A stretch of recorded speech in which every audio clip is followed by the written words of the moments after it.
Stephen, another busy, hard-working week. How's everyone been feeling going into the game against Livingston? Yeah, we picked each other up on Tuesday morning. We got back into it again, and we sat down with a good chat about what we're good at and what we need to improve at. And we've had a really good week in training, and we're ready to go. How did the boys take it? I know we're lucky enough to see the meeting and what you said to them, and it seemed like it certainly really galvanised everybody in here. Yeah, I think it's important that you bring all the staff in and the whole football clubs together. Yeah, listen, we've had a sticky patch. We haven't had the start of the season that we wanted, and fine lines and decision making from other officials or ourselves hasn't quite been good enough. And you have to remind players how good players they are. And remember that majority of these players took us to 2 cup finals and a point off top 6. And we had bad runs last year as well. So, we're all in this together, and the fight and the desire and the spirit around this place, that's not going to go away. And certainly while I'm not here, it definitely won't go away. It's important not to overreact, but it's also important not to trivialise anything, isn't it? How do you assess how things have been, Stephen, recently? Yeah, well, we haven't got the results we want. I try and deal in facts. We haven't won the games we wanted. We've played 5 out of the last year's top 6. We've had a difficult start, and perhaps last year we might have got a few more points.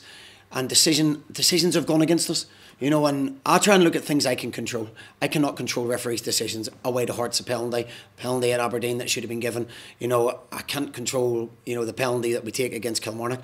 What we can control is the organisation, the preparation, and to give players belief. This is when things aren't going so well. You see the characters, you see the atmosphere around the place, and that's my job and the staff's job to get that belief back into the players.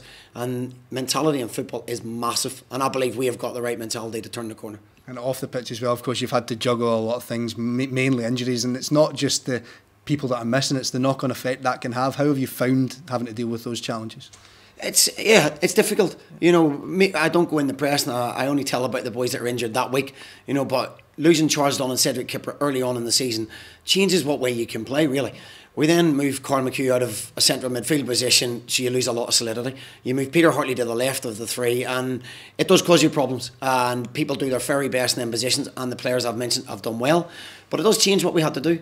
And we had to put certain personnel in there that maybe changed what we thought and how we approach games, and the patience that we had to try and get into our game. And the reality is now we're getting boys back. We're getting boys back into the team, starting to play boys back into the right position again, and that'll increase our tempo straight away, and we have to get back to being solid.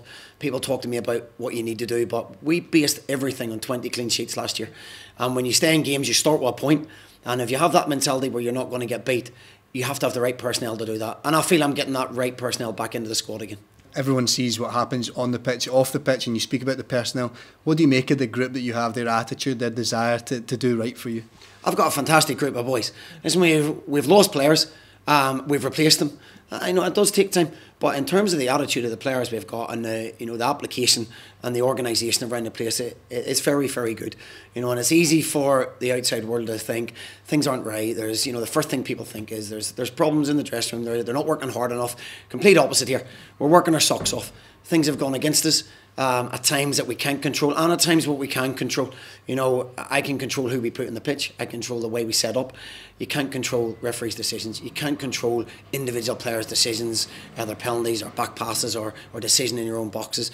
What you can do is influence that and where you play and how you play. And I feel the Hearts game, we got back to that very much so. And I thought the first half against Killie, bar the last 5-10 minutes of the first half, we were back to that, and we have to continue to do that. Sometimes when results say it cloud things. When you're winning games, sometimes you don't actually look at what can be improved, and when you're losing games, everything's a disaster. That's not the case. That's not the case. We're well aware we need to turn it around, and I'm very confident sitting here that this group of players will turn the results around. And of course it's Livingston up next, a side that have started perhaps better than anyone would have expected, and they'll pose certainly a difficult task on Saturday, won't they? Yeah, they're us last season. They've got an energy, they've no fear about them, and they've surprised people. What we've done, we've beat them already this season. Perhaps we played them at their own game. We need to do exactly the same Saturday, because it will be a tough game. And for me, the results everything. It's not the performance or possession. Possession doesn't win you football matches. And I think maybe slightly, and you have to always look at yourself first of all. Did we come slightly embarrassed of what people had said? People read social media. I'm lucky enough not to be on it and don't have to listen to it. So what we've done is we've got people together. We've got everybody together the last 2 weeks and went, do you know what? We play how we play. We play to the strengths of this football team. And, you know, what my budget dictates to the people we bring in this football club, you can't play to two people's strength. You have to play to the whole squad strength. And perhaps we slightly got away from that. So, you know, I'll look at myself, I'll look at the staff, and we're back to that there. And I'm very, very confident with the attitudes I see around the place and the application around the place. We will turn the corner very quickly. I know we've already discussed the injuries, but what team news can you give us then ahead of Saturday, Stephen? Good news, we've got Andy Rose back again. Charles Dunn's back training. He won't quite be right for this game, and as we've said, a big loss to us. You know, I think Liam Donnelly's getting fitter now. You know, he's back fit again as well. So we've got our longer term problems with Dunn, as we spoke about, Tanner, as we spoke about, Alex Rodriguez. But we have got players that I feel are now going to be in their best positions, and going forward, that bodes well. Well, Stephen, thanks for your time and all the best for Saturday. Cheers, Lewis.